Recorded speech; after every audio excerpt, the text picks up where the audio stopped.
అక్షర పరబ్రహ్మను ధ్యానిస్తూ ప్రారంభిస్తున్నానండి. కష్టాలు ఎదురైనప్పుడు మనం ఆచరించవలసినది ఏమిటి అనేది ఈ వీడియోలో చూస్తామండి. హైందవ సోదరులకి బాగా తెలుసు ఆత్మహత్య మహాపాపం అనండి. ఆ పాపానికి నిష్కృతి లేదు అని. కాబట్టి ఎవ్వరూ కూడా ఈ పాపానికి తెగబడకూడదు. మరి దీనికి బదులుగా ఏమి చేయాలి? కష్టాలు అందరికీ వస్తాయండి. దుర్భర పరిస్థితులు అన్నవి అందరికీ ఎదురవుతాయి. కానీ వాటిని నిబ్బరంగా ఎదుర్కోవాలి, ధైర్యంగా ముందుకు సాగాలి. అందుకు దైవాన్ని ఆలంబనగా చేసుకోవాలి. దైవం పట్ల విశ్వాసాన్ని ఆలంబనగా చేసుకుని కష్టాలు ఎదురైనప్పుడు వాటిని ధర్మంగా ఎదుర్కొంటూ, అంటే సపోజ్ ఈతి బాధలు ఉన్నాయండి, ఈతి బాధలు వచ్చాయి, అందుకోసం ఇతరులను దోచుకుని తినాలి అనుకోవడం, ఇతరుల్ని ఇబ్బంది పెట్టైనా దాచుకోవాలి అనుకోవడం ఇది అధర్మం. కానీ కష్టించి ఆ బాధల నుంచి బయటపడడం ధర్మ మార్గం. ఈ విధంగా ధర్మంగా ఎదురైన కష్టాల్ని ఎదుర్కోవాలే తప్ప భీతితో ఈ జీవితాన్ని ముగించాలి, ఈ జీవితం నుంచి పారిపోవాలి, ఈ పరిస్థితుల నుంచి తప్పించుకుని పారిపోవాలి అని అనుకోకూడదండి.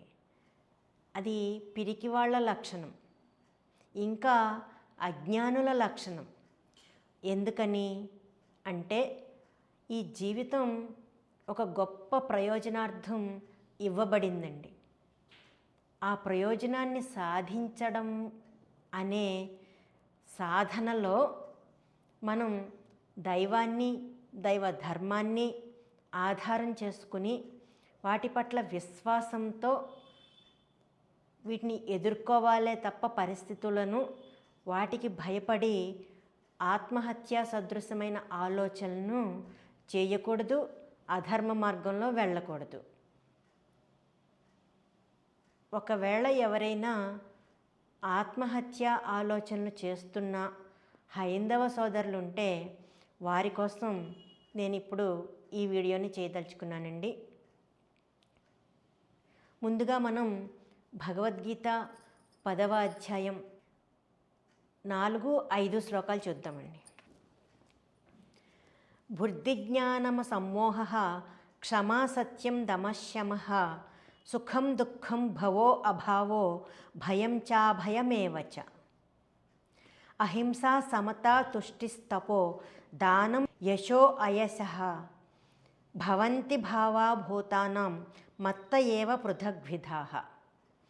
బుద్ధి, జ్ఞానము, మోహరాహిత్యము, ఓర్పు, సత్యము, బాహ్యేంద్రియ నిగ్రహము, అంతరింద్రియ నిగ్రహము, సుఖము, దుఃఖము, పుట్టుక, నాశము, భయము లేకుండుట, అహింస, సమత్వము, సంతుష్టి, తపస్సు, దానము, కీర్తి, అపకీర్తి, ప్రాణుల యొక్క ఈ ప్రకారములైన నానా విధములగు గుణములు నా వలననే కలుగుచున్నవి. కాబట్టి ఈ గుణాలు, ఈ పరిస్థితులు ఇవన్నీ కూడా భగవంతుని వలనే కలుగుచున్నవి. కాబట్టి వీటి మీద అధీనం ఎవరికి ఉంటుందండి? ఆ భగవంతునికే ఉంటుంది. ఆయన అవ్వు అంటే అయిపోతుంది, ఆగు అంటే ఆగిపోతుంది. ఈ పరిస్థితులన్నీ కూడా ఆయన మారమంటే మారిపోతాయి. కాబట్టి మనం పరిస్థితులు మనకి ఎదురైనప్పుడు, అవి మనకి ప్రతికూల పరిస్థితులు అయినప్పుడు వాటి నుంచి గట్టెక్కించమని ఆ భగవంతున్నే అర్థించాలండి, ఆయననే ప్రార్థించాలి. అంతే తప్ప పరిస్థితుల్ని ఎదుర్కోలేక పరిస్థితులకు భయపడి జీవితాన్ని అంతం చేసుకోవాలని అనుకోకూడదు. ఎందుకంటే ఈ జీవితాన్ని ప్రసాదించినవాడు భగవంతుడండి. ఆయన కేవలం పుట్టించి వదిలేయలేదు, ఈ జీవితం పరీక్ష కోసం ఇచ్చాను అన్నాడు. ఇది మనకి ముండకోపనిషత్తు ద్వారా తెలుస్తుందండి. అక్కడ పరీక్షాన్ లోకాన్ అని ఉంది. అంటే ఈ జీవితం పరీక్ష కోసం. మరి ఈ పరీక్షలో ఉత్తీర్ణులైతే ఏంటి ప్రయోజనం? ఈ పరీక్ష పెట్టినవాడు ఇందులో మనం ఉత్తీర్ణత సాధిస్తే ఏ బహుమతి ఇస్తాడు అంటే, ఇంతవరకు మనం అనేక శ్లోకాల ద్వారా చూసామండి, ఆయన ఉత్తమ గతి అయిన మోక్షం ప్రసాదిస్తానంటున్నాడు. మోక్షం అంటే ఏంటండి? కష్టాల నుంచి, కడగళ్ళ నుంచి శాశ్వతంగా విముక్తి, ఇంకా శాశ్వతంగా నిరతిశయానందాన్ని పొందే స్థితి. అంత గొప్ప మోక్షం సింపుల్గా అయితే, సునాయాసంగా అయితే, ఏమీ పాటించకుండా అయితే రాదు కదండి. కాబట్టి ఆయన ఒక పరీక్ష పెట్టి అందులో మనం ఎలా కొనసాగుతాము అనేది పరీక్షిస్తున్నాడండి ఆయన. ఈ బాధలు ఇవన్నీ కూడా పరీక్షార్థం వచ్చాయి అని గుర్తించి ధర్మ మార్గంలో మనం ముందుకు కొనసాగాలండి. ఈ పరీక్షలను దాటుకుంటూ గమ్యం వైపు ధర్మ మార్గంలో కొనసాగాలి. దీనికి ఆ భగవంతుని పట్ల విశ్వాసాన్ని ఆలంబనగా చేసుకోవాలి. భగవంతుని పట్ల విశ్వాసము, ఆయన ఆజ్ఞల పట్ల అవగాహనతో ధర్మయుతంగా మన జీవనాన్ని కొనసాగించినప్పుడు ఆయన ఇస్తానన్న ఆ శాశ్వతమైన బహుమతి మన స్వంతమవుతుంది. కానీ ఆయన ఎడలే అవగాహన లేనప్పుడు ఆయన ఆజ్ఞలేంటో మనకి తెలియదు, ఈ పరీక్షలు ఎందుకు వస్తున్నాయో తెలియదు, ఈ పరీక్షల్ని ఎలా అధిగమించాలో తెలియదు. ఇదే అజ్ఞానం అండి. అందుకే ఆయన అజ్ఞానం నుంచి బయటపడి జ్ఞానులుగా ఎవరు ప్రవర్తిస్తారో వారికి మోక్షం ఇస్తాను అని చెప్పడం మనం అనేక శాస్త్ర వచనాల ద్వారా చూసామండి గతంలోనే. కాబట్టి శాస్త్రంలో చెప్పబడని విధంగా మన జీవితాలని చేసుకుంటే, కొనసాగిస్తే ఏమవుతుందంటే, ఈ భగవద్గీత 17వ అధ్యాయం 5వ శ్లోకం 6వ శ్లోకం చూస్తే తెలుస్తుందండి. అశాస్త్ర విహితం ఘోరం తప్యంతే ఏ తపోజనాః డంబాహంకార సంయుక్తాః కామరాగ బలాన్వితాః కర్షయంతః శరీరస్థం భూతగ్రామమచేతసః మాం చైవాంత శరీరస్థం తాన్ విద్యాసుర నిశ్చయాన్. దీని భావం, ఏ జనులు శరీరమున ఉన్నట్టి పంచభూత సముదాయమును లేక ఇంద్రియ సమూహమును శుష్కింపజేయువారును, శరీరమంద అంతర్యామిగనున్న నన్నును కష్టపెట్టువారును, దంభాహంకారములతో గూడినవారును, కామము రాగము పశుబలము కలవారును, అవివేకులను అయి శాస్త్రమునందు విధింపబడనిదియు తమకును ఇతరులకును కూడా బాధాకరమైనదియును అగు తపస్సును చేయుచున్నారో అట్టివారిని అసుర స్వభావము గలవారినిగా తెలుసుకొనుము. అసుర స్వభావము అంటే రాక్షస మనస్తత్వం అండి. అంటే దానవత్వం, మానవత్వానికి వ్యతిరేకం దానవత్వం. ఇటువంటి దానవత్వ గుణము గలవారిగా ఈ శాస్త్రంలో చెప్పబడని విషయాలను ఆచరించే వారిని, ఇంకా తమను తాము కష్టపెట్టుకునే వారిని, ఇతరులను బాధ పెట్టే వారిని కూడా అసుర స్వభావము గలవారిగా, అంటే దానవులిగా పరిగణించడం జరుగుతుంది అని మనకి ఈ శ్లోకాల ద్వారా తెలుస్తుందండి. కాబట్టి పరిస్థితులు ఎలా ఉన్నా కూడా మనల్ని మనం బాధ పెట్టుకోకుండా మనలో ఉన్న ఆ అంతర్యామి అయిన దైవం యొక్క ఆజ్ఞల్ని పాటిస్తూ ఇతరులను ఇబ్బంది పెట్టకుండా, శాస్త్రవిరుద్ధమైన కార్యాల జోలికి వెళ్లకుండా, దేవుని పట్ల విశ్వాసంతో ధర్మ మార్గంలో నడుచుకుంటే పరిస్థితులన్నీ ఉన్నవి ఎవరి అధీనంలో అండి? ఆ భగవంతుని ఆధీనంలో. కాబట్టి ఆ భగవంతున్నే శరణుజొచ్చినప్పుడు పరిస్థితుల్ని మనకి అనుకూలంగా ఆయన మారుస్తారు. ఎందుకు? ఈ పరిస్థితుల్ని కల్పించింది ఆయన. ఎందుకు కల్పించారు అంటే పరీక్షార్థం. పరీక్షలో మనం ఉత్తీర్ణులు అవ్వడం ద్వారా మోక్షం అనే అత్యుత్తమమైన ఆనంద స్థితి మనకి కల్పించడం కోసం తాత్కాలికంగా ఈ దుఃఖ పరిస్థితుల్ని ఆయన మనకి కల్పిస్తారు. కానీ ఆయననే ఆశ్రయించినప్పుడు ఈ పరిస్థితుల నుంచి మనం తప్పించుకోవచ్చు. అంతే తప్ప ఈ జీవితాన్ని ముగించాలి, అర్ధాంతరంగా ముగించాలి అని ఆత్మహత్యా సదృశమైన ఆలోచనలు చేయకూడదు అండి. చూశారు కదండి, శాస్త్రానికి విరుద్ధంగా ఈ పనులన్నిటికీ తెగబడేవారు అసుర గుణములు గలవారిగా పరిగణించబడతారు. మరి అసురులకి ఏముంటుందండి?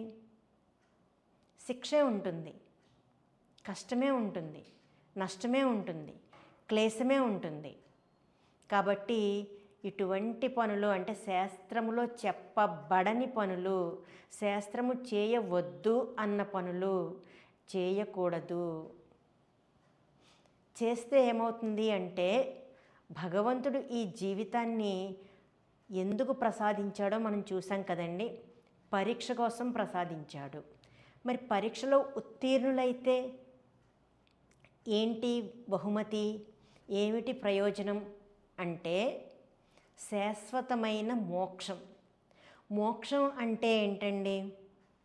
కష్టాల నుంచి, కడగండ్ల నుంచి, బాధల నుంచి, దుఃఖాల నుంచి శాశ్వతంగా విముక్తి పొంది ఎల్లప్పుడూ సతతము సదా నిరతిశయానందం పొందే స్థితి మోక్షస్థితి. జనులందరూ ఆ మోక్షాన్ని బడయడం కోసమే ఈ జన్మ ఇవ్వడం జరిగిందండి. మరి అంత గొప్ప ఉన్నతమైన పదవి అయిన మోక్షం ఎలా లభిస్తుంది? సునాయాసంగా అయితే లభించదు కదండి.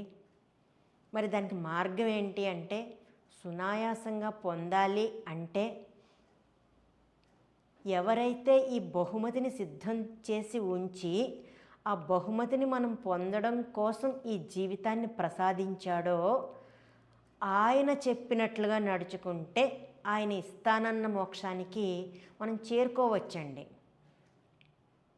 మరి ఆయన చెప్పింది ఎందులో తెలుస్తుంది అంటే శాస్త్రాల ద్వారా తెలుస్తుంది, మహనీయుల ద్వారా తెలుస్తుంది, మహర్షుల ద్వారా తెలుస్తుంది, ప్రవక్తల ద్వారా తెలుస్తుంది, పుణ్యపురుషుల ద్వారా తెలుస్తుంది. అందుకే వాటికి విరుద్ధంగా ప్రవర్తిస్తే దుఃఖాల పాలవుతాము. కానీ ఆయన ఆజ్ఞలకి అనుగుణంగా నడుచుకుంటే అంటే పరీక్షలు ఎదురైనప్పుడు కూడా ఆయన పట్ల విశ్వాసాన్ని సడలనీయకుండా ఈ జీవితం పరీక్ష కాబట్టి దీనిలో నేను ఉత్తీర్ణులను అవ్వాలి అనే తపనతో, దీక్షతో, పట్టుదలతో, సంయమనంతో, సహనంతో ఈ పరీక్షల్ని ఆయన పట్ల విశ్వాసంతో అధిగమిస్తే అప్పుడండి ఆయన మనకి కోసం సిద్ధం చేసిన ఆ మోక్ష పదవికి మనం అర్హులమవుతాము. ఇలా కాకుండా నేను ఈ కష్టాలను తట్టుకోలేను, ఈ జీవితాన్ని ఇంకా ముగించేస్తాను అని కనుక ఎవరైనా ఆత్మహత్యే శరణ్యం అనుకున్నవారుంటే వారు హిందువులైతే వారికి హైందవ వాంగ్మయం నుంచి ఈ జీవితం ఎందుకు ఇవ్వబడింది, ఎవరి చేత ఇవ్వబడింది, ఏ విధంగా ఈ జీవితాన్ని గడపాలి, కష్టాలు ఎదురైనప్పుడు ఏ విధంగా ధైర్యాన్ని తెచ్చుకోవాలి, విశ్వాసంతో ఆయననే అడగాలి, ఆయన దయతో ఈ కష్టాలని ఎలా దాటాలి, ఇవన్నిటినీ ఓర్పుతో దాటినప్పుడు ఆయన ఇస్తానన్న బహుమతి ఏమిటి, దానిని పొందడానికి మనం ఎటువంటి అవగాహనని కలిగి ఉండాలి, ఈ జీవితం పట్ల, ఈ జీవితాన్ని ప్రసాదించిన దైవం పట్ల ఆయన ఇస్తానన్న శాశ్వతమైన బహుమతి, అంటే కష్టాలు కడగండ్లకి దూరంగా ఉండి ఎప్పుడూ సంతోషంగా ఆనందంగా ఉండే ఆ స్థితి ఎలా పొందాలి అనేది ఈ వీడియోలో నేను తెలియజేయదలుచుకున్నానండి. ఇది ఆత్మహత్య తప్ప గత్యంతరం లేదు అనుకున్న హైందవ సోదరుల కోసం హైందవ వాంగ్మయం నుంచి కొన్ని విషయాల్ని మేము ముందుంచడం జరిగిందండి. దైవం అనుగ్రహిస్తే ఇతరుల కోసం, అంటే క్రైస్తవ సోదరులైనా ముస్లిం సోదరులైనా ఈ విధమైన ఆలోచనతో ఉంటే ఈ జీవితాన్ని నేను ఇంకా కొనసాగించలేను, దీనికి ముగింపు పలుకుతాను, నాకు ఆత్మహత్యే శరణ్యం అని ఎవరైనా అనుకుంటూ ఉంటే మరి వారికి వారి గ్రంథాల నుంచే అందివ్వడం బాధ్యత. కాబట్టి దైవం అనుగ్రహిస్తే తరువాతి వీడియోలలో మరిన్ని విలువైన విషయాలతో మళ్ళీ కలుస్తానండి. అంతవరకు సెలవు, నమస్కారం, జై హింద్.